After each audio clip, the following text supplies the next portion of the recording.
Okay. So this video is tantalizingly labeled "Putting God in His Place," God in placement.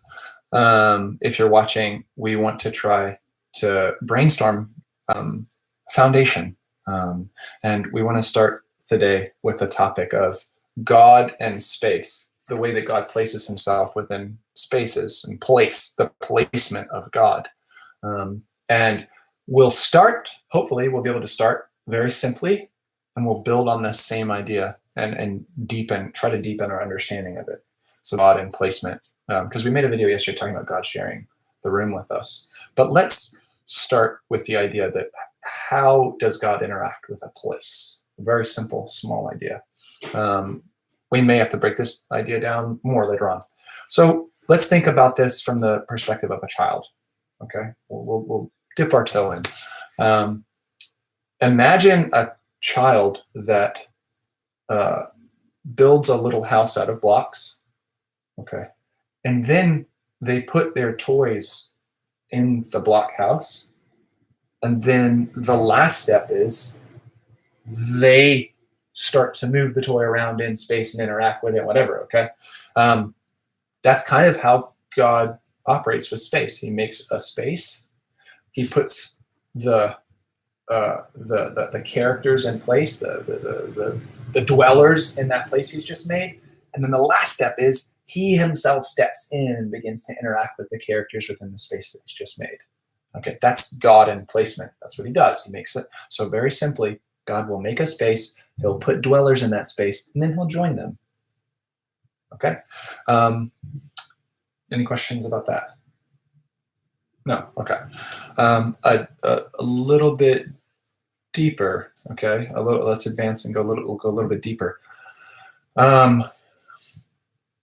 The God will enter a space with the dweller, and the way that He interacts with that space will depend on the function that He has for that space.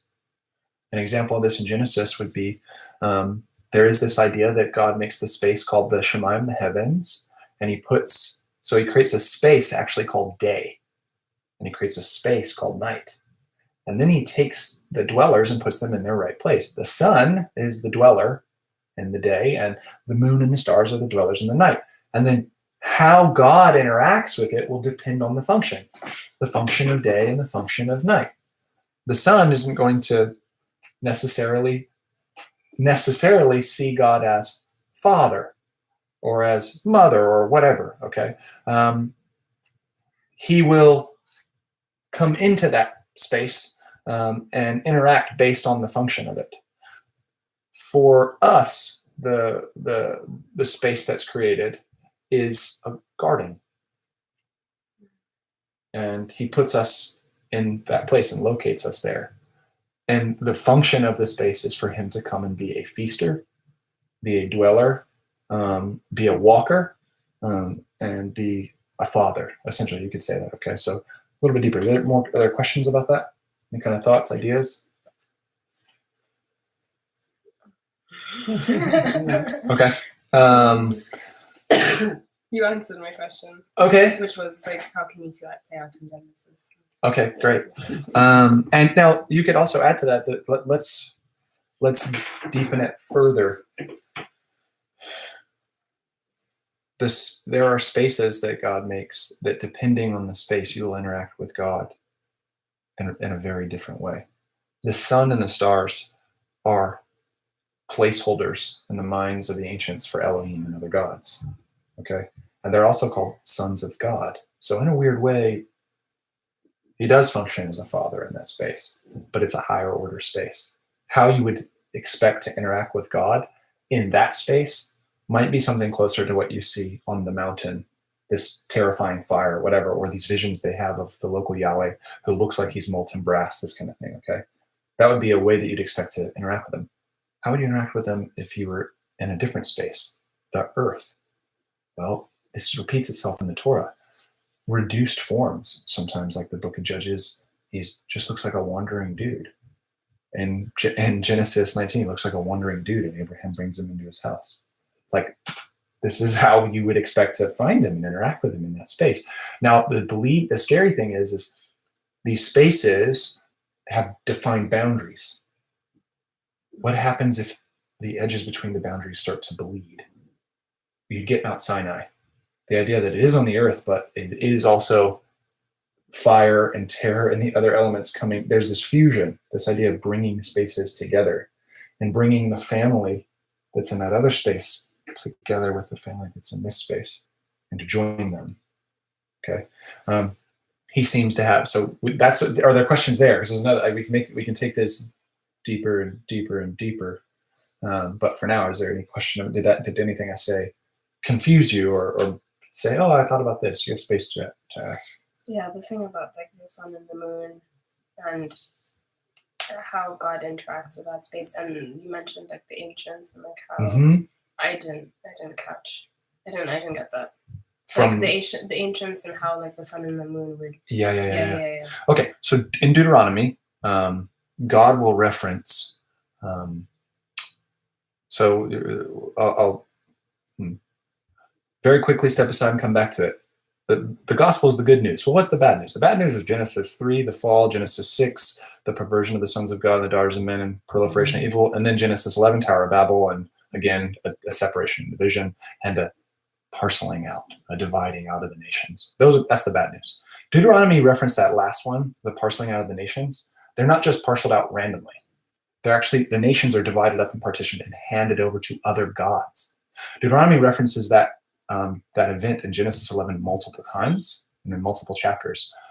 I think it does it in chapter 4 and in chapter 32 and I think chapter 33, but and maybe even other ones. But in chapter 4, I'm pretty sure it's in 4, he will compare Israel to the other nations and say, you can't bow down to the sun, the moon, and the stars. And he implies to me these other gods. It's not been divided to you as it has for the other nations. In other words, the other nations are partitioned and handed over to other gods. And those other gods are associated with these elements. It doesn't mean that... so I'll start there. That could be confusing enough. Any questions? I think that what's more helpful to digest that message is what is Eden? As a place. As a place. Like sure. I think she would better understand what you just said if she knew that Eden was heaven and earth. The joining of the two. Yeah, and why the fall. Yeah, it is a union of the two, but it also is still part of, it's the place where the two bleed together. Yeah. Yeah. Okay, so it's the fusion of those places. It's the boundaries where those boundaries bleed into each other. And by the way, that's a really good point. See this stuff in the Divine Other videos. When the places bleed, where the places bleed together, that's what we call clean space, kadosh in Hebrew, holiness, or temple. Where those two spaces bleed together is temple. Where God, okay, that's where humans were supposed to live. And that means what's the activities of that spot? Well, the activities of the function, that'll reveal the functions of the images, which are humans in that space. Well, they're supposed to expand the garden. They care for it and maintain it. And their job is supposed to actually increase that bleeding out so that it overtakes the earth. That's their job. Now, because it's a garden that they didn't plant, Yahweh planted a garden in the east. Their job is only to spread the work that God has already accomplished. Eating in this garden is incredible. It doesn't come by the sweat of your brow. It's provided as a gift. You take it off the tree and you eat it. Okay? Their job is to work that space and expand it, but they are provided for in the midst of it. They feast. They are free. There's no harm. God is a fellowshipper in that scenario, which is why in Genesis 3 he comes down to walk with them. That's code in Genesis whenever somebody walks with God. Okay, that happens with Noah, it happens with Enoch, it happens, it's the idea that we go along together and we move about the space together. Also, it's that the garden is a home for humans who are the children of God. They're the children of God. They're not to be understood as slaves. They're to be first and foremost seen as children. And one of the ways we know that is the way that the image works. So Genesis 5 will say, and Adam had a son. This happens after the whole Cain and Abel thing. And Adam had another son in place of Abel in his own image and in his own likeness. And they called him Seth. Seth being in his image and his likeness, the language in Hebrew is identical to God saying, "I'll make man and woman in my image and my likeness," this kind of thing. Okay, so what that reveals is it shows you the function of the space. It's something like a never-ending home, a never-ending time of feasting and fellowship and this relational exchange between father and children. That's really what Eden is about. And the work is defined by spreading that outward, which is why the spreading of it outward is intimately tied with having children and multiplying. Increase the size of our family. And as you increase the size of our family, the garden spreads. That's the idea. And so that's the kind of way that God wants to interact with space. He wants to, the understanding of, like, humans should expect that God will want to interact in their space as a father. And so this is just, we can kind of go back to some of the children things. What should children expect from their father? Well, they should expect conversation, laughter, encouragement, feasting, sharing, enjoying each other's company, enjoying events in the space that we make together. And all of this perfectly maps onto the Israelite understanding of temple. That's why God's house is a house of prayer, which is an intimate joining, okay, turning face to face. It's a house of feasting. You never go, you go in, you always go in with food. There's this exchange of food. You never go in darkness. The lamp never goes out in the temple.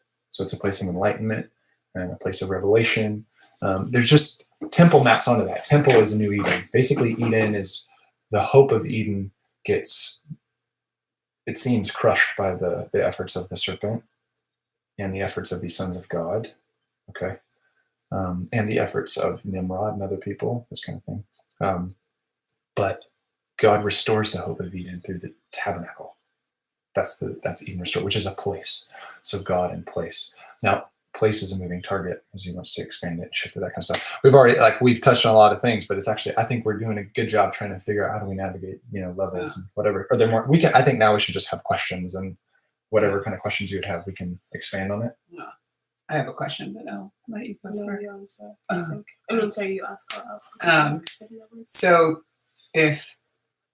So God made Eden as a garden, made us to be in it. Mm-hmm. And it is heaven on earth together, but okay. So yeah, it was meant for us to be together so he could dwell with us. And that's why he made Eden. But then it's like the efforts of the serpent, then sin, and then did it separate fully? Like, what did sin do? Like, did it cause, I know what it caused. Never mind. I'm sorry. I just remembered. Because to stick to the topic, yeah, my bad. It threatened. No, I'm not saying you're not. I can literally answer the question and stick to the topic. Okay. It threatened the place. Yeah. It threatened the place. The identical analog between what sin did in Genesis 3 and in Genesis 6, but Genesis 3 in particular, the analog between what happened with sin in Genesis 3 is leprosy in the tabernacle. So it threatened the actual space. Yeah. Here's something that gets, the way that their access to the place gets wrecked is the day you eat of it, you shall die. Mm-hmm. But then Adam dies at 927 or something. Yeah, but God didn't want death for his children. The original plan. I'm not talking about that. I'm saying very simply, he says, don't eat from this tree, for in the day that you eat of it, you will die. Mm-hmm. The day he ate of it, he didn't die. He lived to be 900 something years old. What did God mean to him? He says, the day you eat of it will die. We don't have a comparison to that idea. They do. It's sara'at. It's leprosy. It is literally death in your members. The day that they did it, death began to work in their members. So the day they ate of it, death came for them. Yeah. They have an analog for that. It is leprosy. So, yeah, sorry. Any other questions or thoughts about that? So it is leprosy, and sorry, explain that. Uh-huh. Yeah. Okay. Well, so we could use the example of in the Torah, Miriam and Aaron. They come against Moses. Okay. They actually do this. This is kind of funny. God has a sense of humor. It's kind of twisted. Miriam is a little bit discriminatory. They don't have race back then, but she's discriminatory against Zipporah, Moses' wife, because they call her a Cushite. It's a term they use. She is African. So she's dark skinned. And they kind of berate Moses' connection to her. And then they connect that to the fact, well, me and Aaron, we hear from God too. We should be as elevated. Okay. Here's what God does. He kind of plays a joke on Miriam in a way. But he says, this is really obscure statement, but he says, okay, you want to be fair skinned? Great. You're leprous. Then your skin will be white as snow. Isn't that great? And then the result of that is she has to leave the camp. When Aaron cries for her, though, he reveals to us how to understand leprosy. He says, oh no, God, she's come like a child who's come out of the womb, death already in her, death eating her members. That's what he says. That is, and actually the ritual that the Torah demands for someone who's a leper. The leper has to dishevel their hair, cover their upper lip, tear their robes, and lay in the dust and cry out. That's the ritual. Do you know that that's not just, the leper is not the only person in Israel who does all those steps? In Israel, the people who do those steps are those who are mourning for the dead the death of a direct family member. They literally dishevel their hair, cover their upper lip, tear their robes, and cry out. Who is the leper mourning? Themselves, their own death. And what does it look like? They have to leave the camp. Does that sound like Adam? Does that sound like they have to leave the camp? They don't have access anymore. Death is doing its work, and all they can do is cry out until they are either healed, atonement is made, and they're healed, and they can re-enter sacred space. And if they don't, they die, and they've been mourning their death until it comes. So that is, that's a really close parallel to what happens in Genesis, and it's defilement of space. A leper can't go into sacred space. That's probably another thing to talk about. Yeah. Are there other questions about this? I think it's a good link.